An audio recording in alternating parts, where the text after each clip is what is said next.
إذا نام غر في دجى الليل فاسهري وقم للمعالي والعوالي وشمري وسارع إلى ما رمت ما دمت قادرا عليه وإن لم تبصر النجح فاصبري.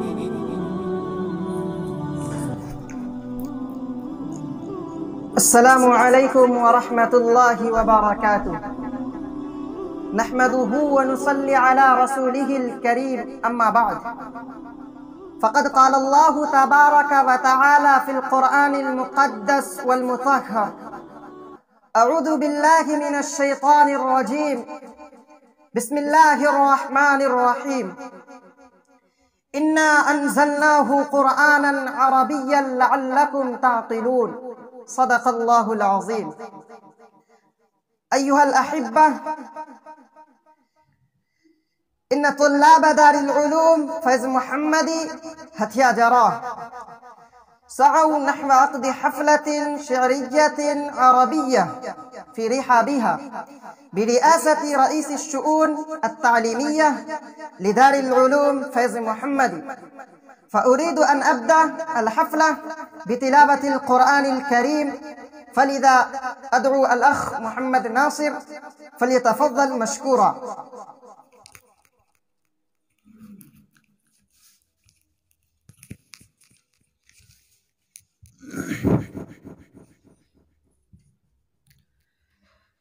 أعوذ بالله من الشيطان الرجيم. بسم الله الرحمن الرحيم. قل هو الله أحد الله الصمد لم يلد ولم يولد ولم يكن له كفوا أحد. صدق الله العظيم. ما شاء الله، سبحان الله. وبعد تلاوة القرآن الكريم أنادي الأستاذ المقري ذبيح الله أن ينشد الأبيات، فليتفضل مشكورا.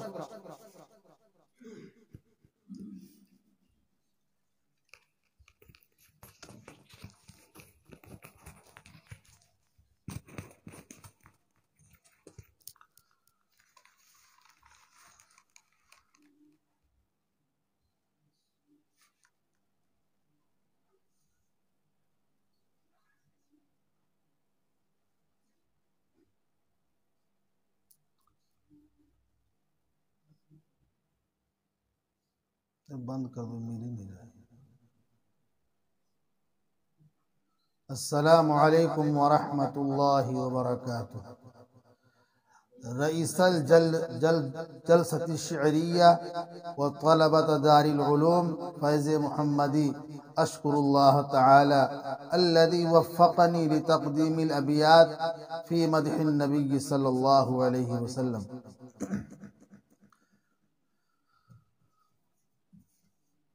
الصبح بدا من طلعته والليل دجى من وفرته. الله الله الله الله الله الله الله الله. जिब्रील अता लैलत अस्रा والرب دعا في حضرته. الله الله الله الله الله الله الله الله. فاق الرسل فضلا وعلا أهدى السبل لدلالته. الله الله الله الله الله الله الله الله كنز الكرم مولى النعم هادي الأمم لشريعته الله الله الله الله الله الله الله الله أزكى النسب أعلى الحسب كل العرب في خدمته الله الله الله الله الله الله الله الله جاء الشجر نطق الحجر شق القمر بإشارته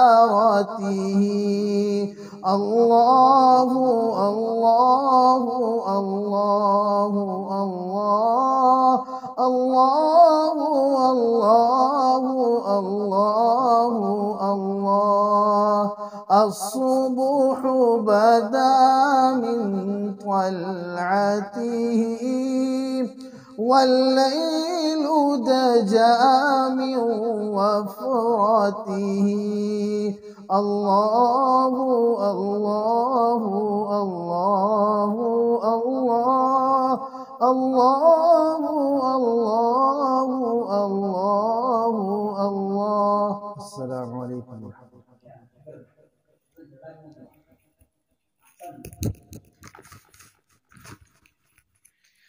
شكرا جزاكم الله أحسن الجزاء. وبعد ذلك إني أريد أن أذهب إلى المقصد الأصلي، أعني لتقديم الأبيات. أنادي الأخ الأول محمد عمر سيتابور بوري فليتفضل مشكورا.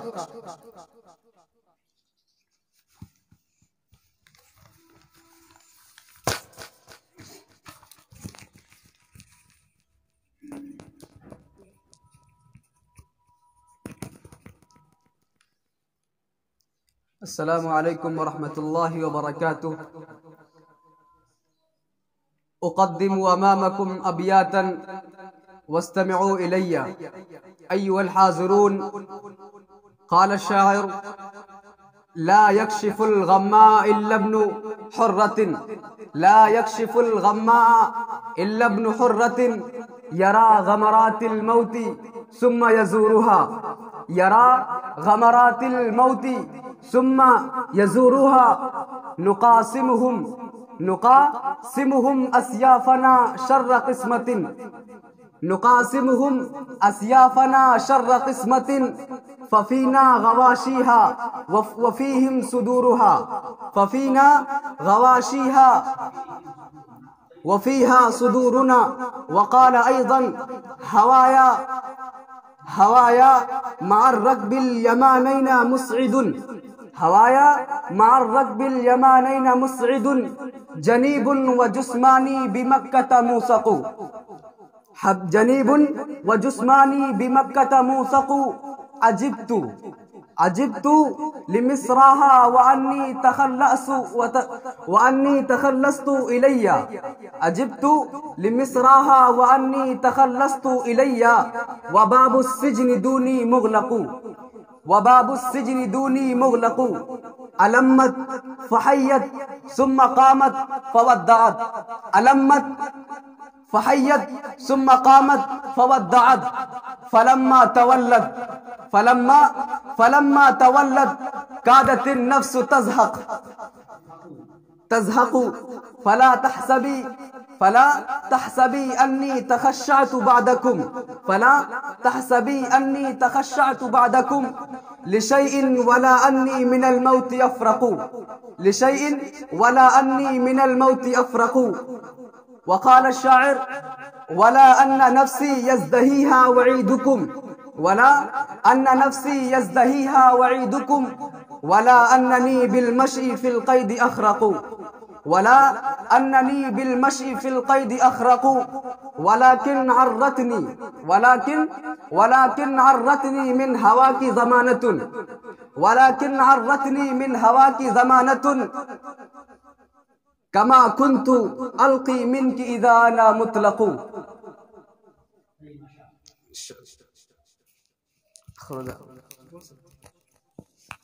माशा अल्लाह।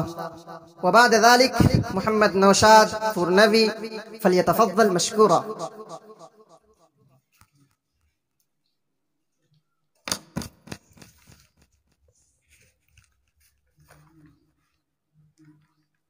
अस्सलामु अलैकुम व रहमतुल्लाहि व बरकातुहू। रईस जलसत शअरिया अलमुनअक़िदा फ़ी रिहाबी दारिल उलूम फैज़ मुहम्मदी, इन्नी उरीदु अन उक़द्दिम अमामकुम अलबैत अल्लज़ी क़ालहु अश-शाइर लिहाफ़िज़ बक इब्राहीम अल-लिसानी हालिल लुग़तिल अरबिय्या। रजअतु लिनफ्सी फत्तहमतु हसाती व नादैतु कौमी फहतसबतु हयाती, रमौनी बिउक़मिन फ़िश्शबाबि व लैतनी अक़मतु फलम अज्ज़अ लिक़ौलि उदाती, वलदतु वलम्मा लम अजिद लिअराइसी रिजालन व अक्फ़ाअन व अत्तु बनाती, वसिअतु किताबल्लाहि लफ्ज़न व गायतन व मा ज़िक़्तु अन आइन बिही व इज़ाती, फ़कैफ़ अज़ीक़ु अन वस्फ़ि आलतिन व तनसीक़ि अस्माइल लिमुख़्तरआतिन, अनल बहरु फ़ी अहशाइही अद्दुर्रु क़ामिनुन फ़हल सअलुल ग़व्वास अन सदफ़ाती, फ़या वैहकुम अबला व तबला महासिनी व मिनकुम व इन इज़्ज़त दुआउ उसाती, अज़्ज़त दुआउ उसाती, फ़ला तकिलूनी लिज़मानिन फ़इन्ननी अख़ाफ़ु अलैकुम अन तहीन वफ़ाती, अरारि रिजालिल ग़र्बि अज़्ज़न व मनअतन, अरारि रिजालिल ग़र्बि इज़्ज़न व मनअतन, व कम इज़्ज़ अक़वामुन बिइज़्ज़ि लुग़ातिन, व कम अज़्ज़ अक़वामुन बिइज़्ज़ि लुग़ातिन।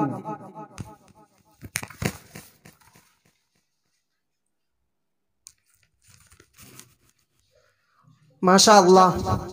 वबाद ज़ालिक मोहम्मद ज़हीर फलियतफ़ज़्ज़ल मशकूरा।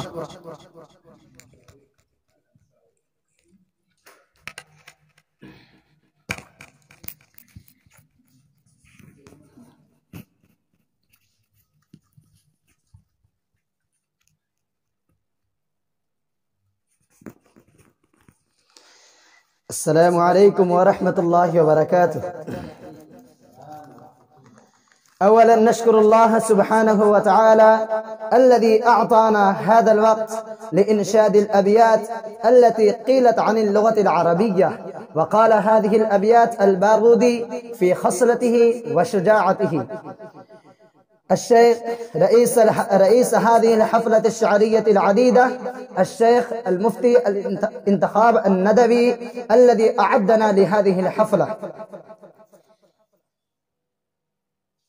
أيها السامعون الكرام، قالت بارودي في خصلته: سواي بدحنان الأغارد يطرب وغيري باللذات يلهو ويلعب، وما أنا ممن تأسر الخمر لبه ويملك سمعيه اليراع المثقب، ولكن أخو هم إذا ما ترجحت به صورة نحو العلا راح يدأب، ففي النوم عن عينيه نفس أبية لها بين أطراف الأسنة مطلب، همامة نفس أصغرت كل مآرب فكلفت الأيام ما ليس يوهب، إذا أنا لم أعطي المكارم حقها فلا عزني خال ولا ضمني أب، ومن تكن العليا همة نفسه فكل الذي يلقاه فيها محبب. ثم أختم الأبيات في هذه الساعة. السلام عليكم ورحمة الله وبركاته.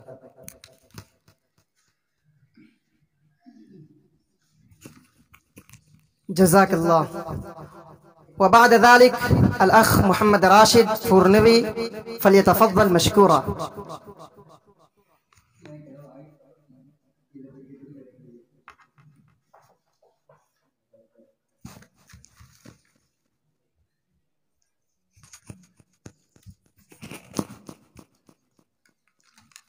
السلام عليكم ورحمة الله وبركاته. أيها الحاضرون، رئيس الحفلة البيتية الشيخ انتخاب الندوي، إنني أريد أمامكم تقديم البيت الذي قاله الشاعر صلاح الدين خليل بن أيبك: الجد في الجد والحرمان في الكسل، الجد في الجد والحرمان في الكسل، فانصب تسب عن قريب غاية الأمل،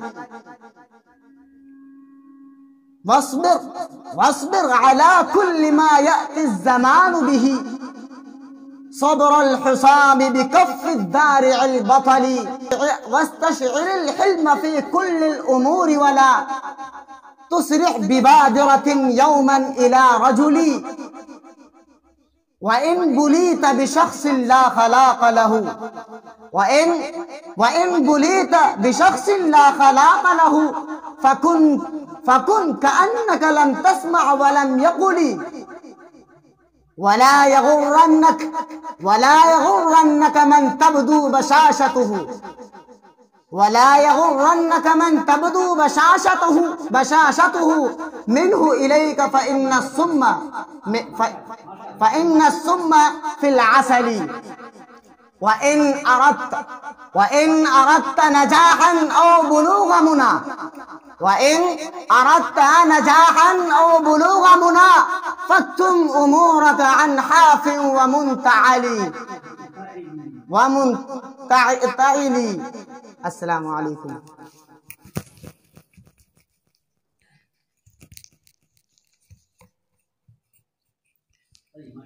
طيب، ما شاء الله. وبعد ذلك الأخ محمد منهاج فورنبي فليتفضل مشكورا.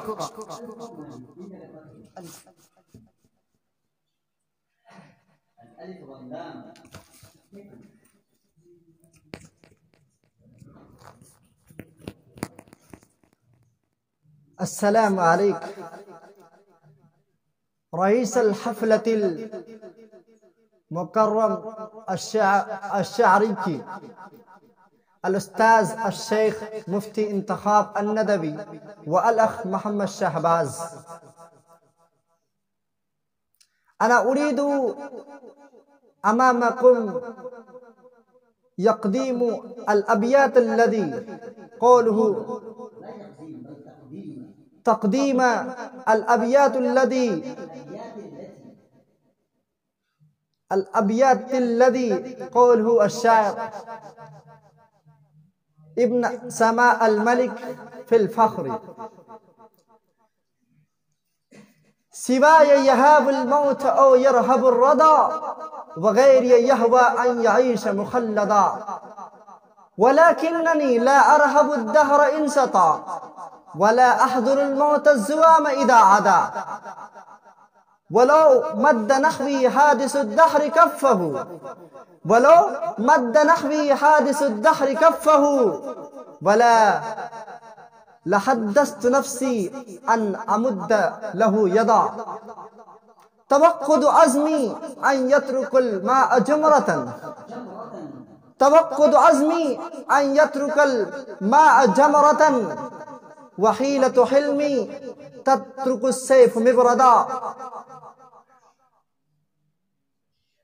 وأزمأ إن أبدى لي الماء منة، وأزمأ إن أبدى لي الماء منة، ولو كان لي نهر المجرد موردا. وبعد ذلك البيت والشاعر الأخرى في حب المحبوبة قال: ألمت فحيت ثم قامت فودعت، ألمت فحيت ثم قامت فودعت، فلما تولت كادت النفس تزهق. ما شاء الله. السلام عليكم ورحمة الله. طيب جزاك الله أحسن الجزاء. وبعد ذلك الأخ محمد جمشيد الفورنوي فليتفضل مشكورا.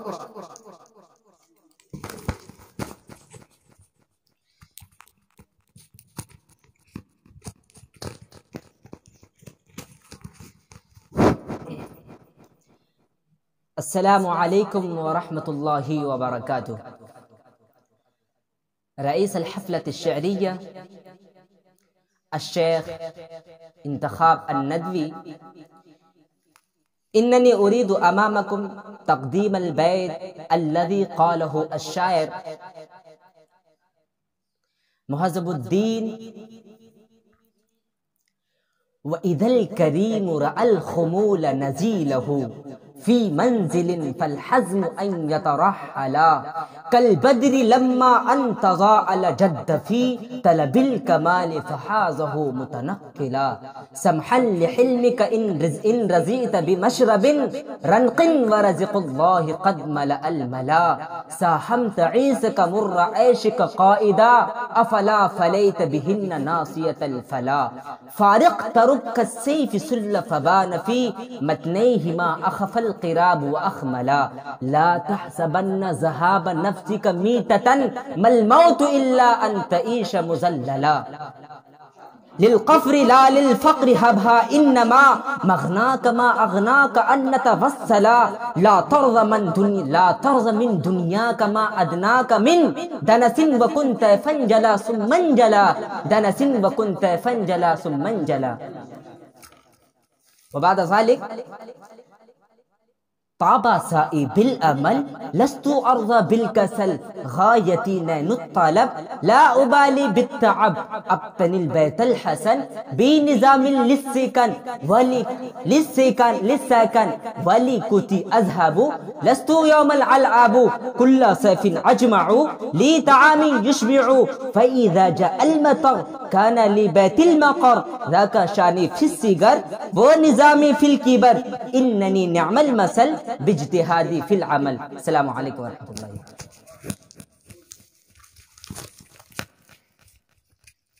ما شاء الله، شكرا جزيلا. وبعد ذلك الأخ محمد أسرار فليتفضل مشكورا.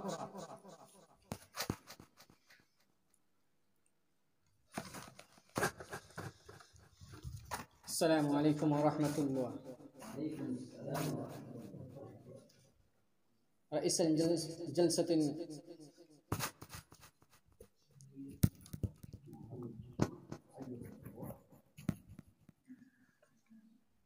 الجلسة الشعرية الشيخ انتخاب الندوي: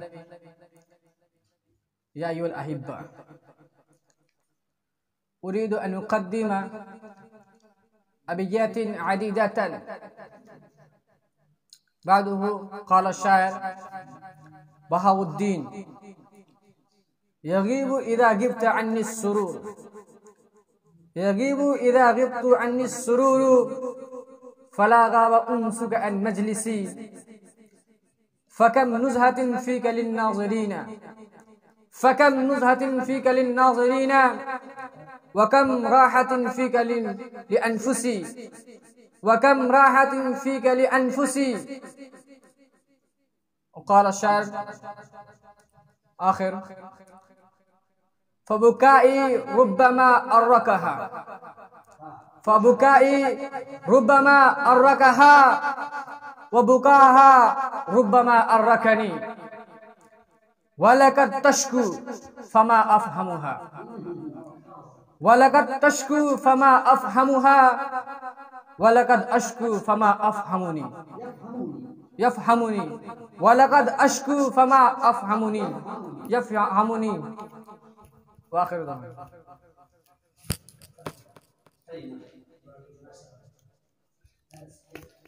माशाअल्लाह। वबाद ज़ालिक अल अख अब्दुल्लाह फलियतफज़्ज़ल मशकूरा।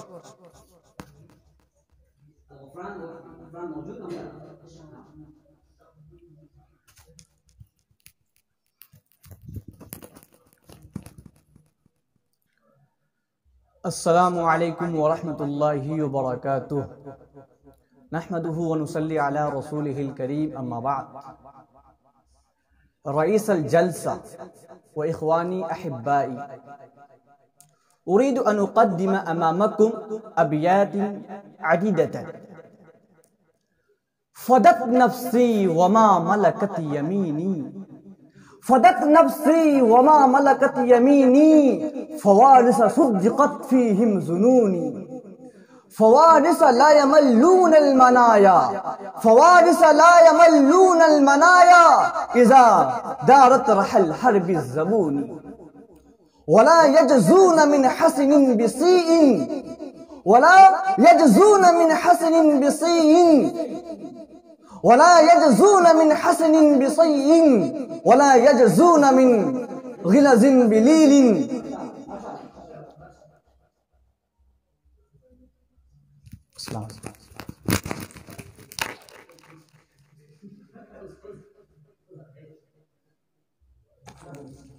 माशाअल्लाह।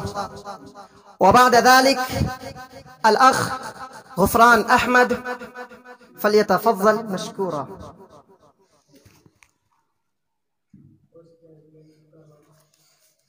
अस्सलामु अलैकुम व रहमतुल्लाहि व बरकातुहू।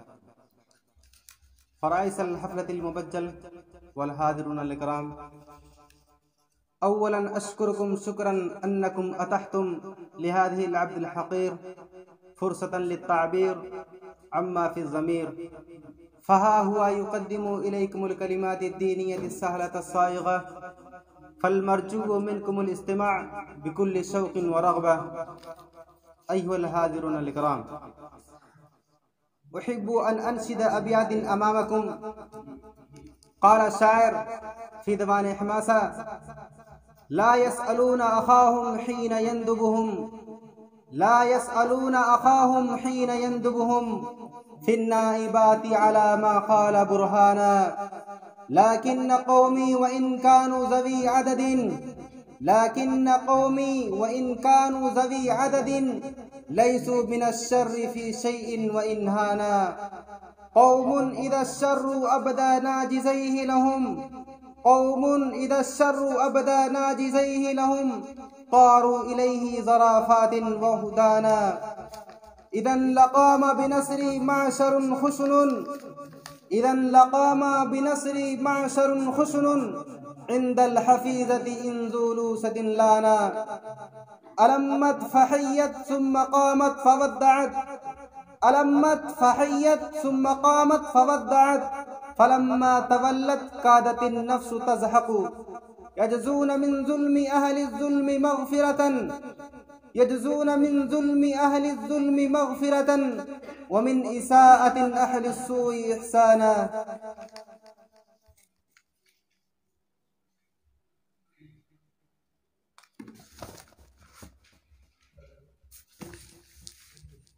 माशाअल्लाह।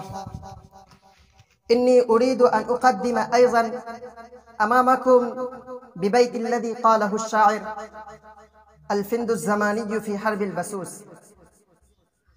सफ़हना अन बनी ज़ुहलिन व क़ुल्नल क़ौमु इख़वानु, सफ़हना अन बनी ज़ुहलिन व क़ुल्नल क़ौमु इख़वानु, असल अय्यामु अन यरजि'न क़ौमन कल्लज़ी कानू, असल अय्यामु अन यरजि'न क़ौमन कल्लज़ी कानू, फलम्मा सर्रह अश्शर्रु फ़अम्सा व हुवा उर्यानु, वलम यबक़ सिवल उद्वानि जिन्नाहुम कमा दानू, वलम यबक़ सिवल उद्वानि जिन्नाहुम कमा दानू, मशैना मिश्यतल लैसि गदावा वल लैसि ग़ज़बानु, مشينا مشية الليث غدا والليث غضبان بضرب فيه توهين وتخزيع وإقران وطعن كفم الزق غدا والزق ملان وطعن كفم الزق غدا والزق ملان وبعض الحلم عند الجهل للزلة إذعان وبعض الحلم عند الجهل للزلة إذعان وفي الشر نجاة حين لا ينجيك إحسان. وبعد ذلك محمد شاهنواز فليتفضل مشكورا.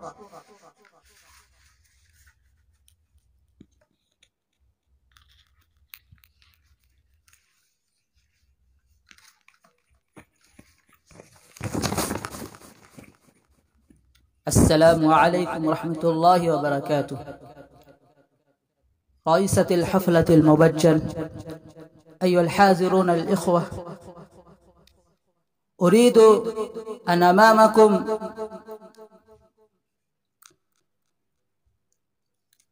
أن أقدم أمامكم أبيات عديدة. لو كنت من مازن لم تستبح إبلي، لو كنت من مازن لم تستبح إبلي، بنو اللقيطة من زهل بن شعبان شيبان، إذا لقام بنصري معشر خسن، إذا لقام بنصري معشر خشن، عند الحفيظة إن زولوا ستلانا، قوم إذا الشر أبدانا جزيه لهم، قوم إذا الشر أبدانا جزيه لهم، طاروا إليه زرفات ووحدانا، لا يسأل أخاهم حين يندبهم، لا يسأل أخاهم حين يندبهم، في النائبات على ما قال برهانا. أكتب هذه الكلمات.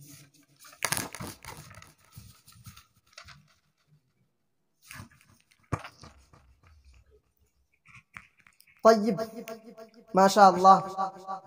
قال الشاعر في مدح النبي صلى الله عليه وسلم: بلغ العلا بكماله، بلغ العلا بكماله، كشف الدجى بجماله، حسنت جميع خصاله، حسنت جميع خصاله، صلوا عليه وآله. وبعد ذلك الآن إني أريد أن نلتمس رئيس هذه الحفلة الميمونة، أعني مدير التعليمية لهذه المدرسة، الشيخ محمد انتخاب الندوي، فليتقدم وينصح.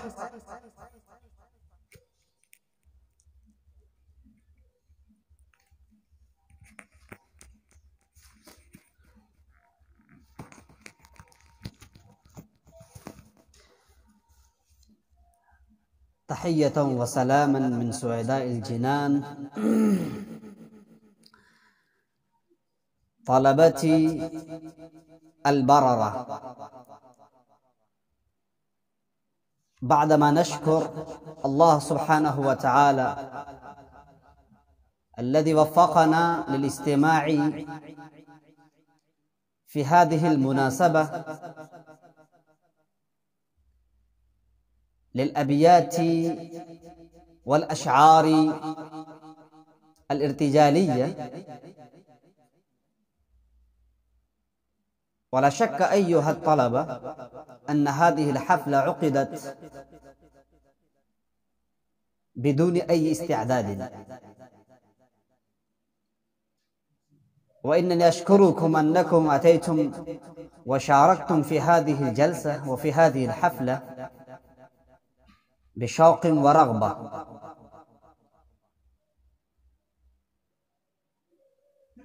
إنني أهنئكم في هذه المناسبة على أنكم شاركتم في حفلة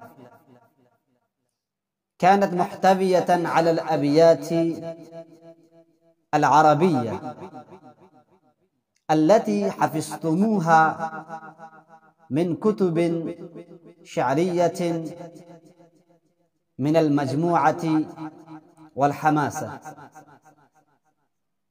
هذان الكتابان مقرران في مقررات دار العلوم ندوة العلماء،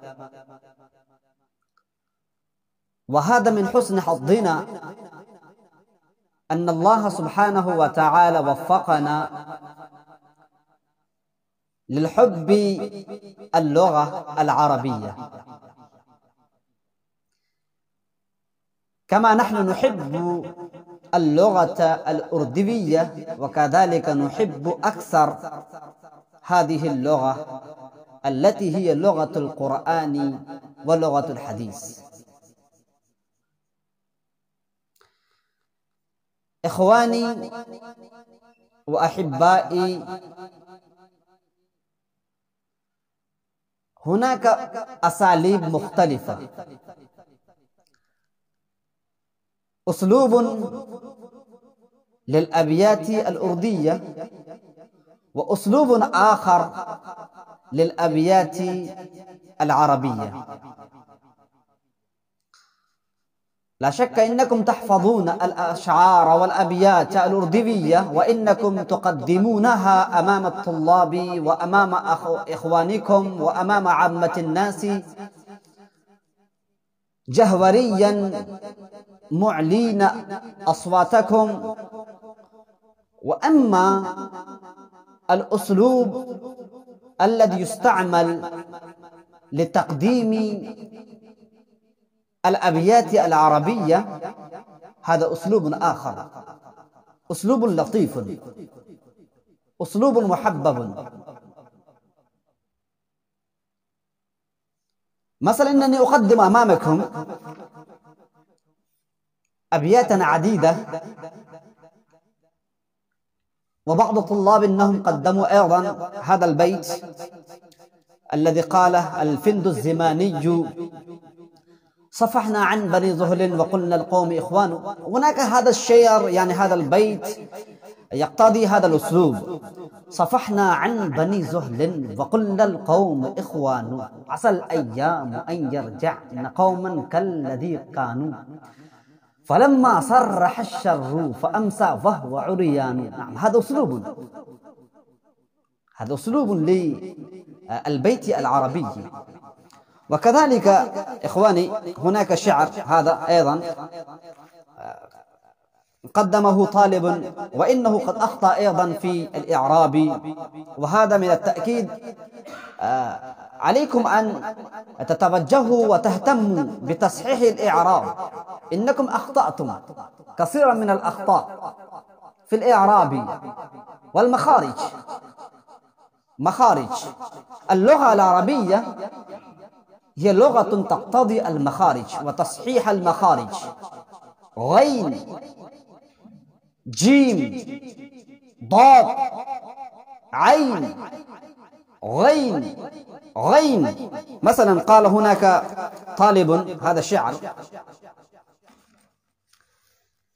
يغيب إذا غبت عني السرور. هناك غين استعمل في هذا الشعر، هناك غين، فكيف هناك يغيب إذا غبت عني السرور فلا غاب أنسك عن مجلسي، فكم نزهة فيك للناظرين وكم راحة فيك للأنفس، فيا غائبا لو وجدنا له سبيلا مشينا على الأرؤوس، على ذلك الوجه مني السلام ولا أوحش الله من مؤنسي.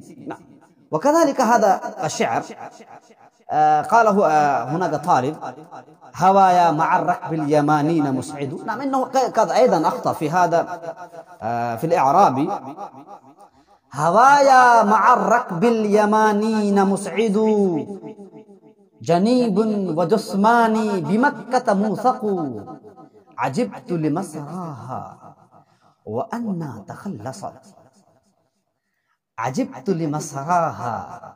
وإنه يبدي الانطباعات التي تأثر هذا الشاعر بها بقدوم الحبيبة، فإنه يقول: عجبت لمسراها وأنى تخلصت، إلي وباب السجن دوني مغلق ألمت فحيت ثم قامت فودعت ألمت فحيت ثم قامت فودعت فلما تولت كادت النفس تزهق. نعم هذا. ولو وإذا قدمت هذا الشعر هكذا ألمت فحيت ثم قامت فإن حبيبك إنها تفر فرارا وحشيا. كيف هذا؟ نعم هذا البيت مشتمل يحتوي على الحب والوئام. وإن الشاعر قد أظهر في هذا البيت وفي هذا الشعر الحب يعني اللطف، المحبة، المودة. نعم ليس هناك الزجر، ليس هناك التوبيخ. عجبت لمسراها وأنها تخلصت إلي وباب السجن دوني مغلق ألمت فحيت ثم قامت فودعت. كيف هذا؟ إن الحبيبة التي أتت لزيارتك إنها تفر فرارا وحشيا. نعم فكيف تقول نعم ألمت فحيت ثم قامت فودعت فلما تولت كادت النفس تزهق. نعم أخي، هناك أيضا قال طالب هناك الأبيات التي قالها صلاح الدين خليل بن أيبك: الجد في الجد والحرمان في الكسل. نعم هذه الأبيات محتوية وحاملة في طيها الحماسة، وإنها تركز عناية الطلاب على الجهد، على السعي، نعم، على تحقيق الآمال، على تحقيق الأحلام. نعم فما شاء الله هذه الأبيات: الجد في الجد والحرمان في الكسل فانصب تصب عن قريب غاية الأمل واصبر على كل ما يأتي الزمان به صبر الحصام بكف الدارع البطل واستشعر الحلم في كل الأمور ولا تسرع ببادرة يوما إلى رجل وإن بليت بشخص لا خلاق له فكن كأنك لم تسمع ولم يقل ولا يغرنك من تبدو بشاشته. نعم هناك كثير من الطلاب إنهم يتأثرون بالظواهر، فيقول الشاعر: لا تتأثروا بالظواهر، هناك الظواهر تغرنك. فيقول الشاعر: لا يغرنك من تبدو بشاشته. الحسن الظاهر، نعم، افحصوا عن الباطن، لا يغرنك من تبدو بشاشته. كما الغرب الناس إنهم يتأثرون بالغرب وظاهرها، نعم، وإن بواطنها خالية ومجردة عن كل شيء. فيقول الشاعر: لا يغرنك من تبدو بشاشته منه إليك فإن السم في العسل وإن أردت نجاحا أو بلوغ منى فاكتم أمورك عن حاف ومنتعل.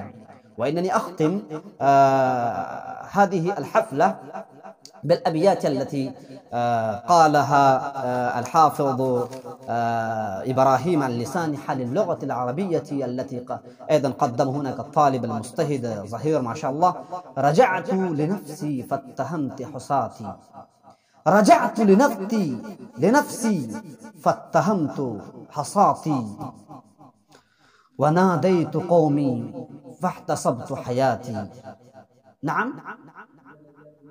نعم الأخ نوشاد. نعم طيب ما شاء الله، يعني هذه الأبيات قدم الأخ نوشاد ما شاء الله.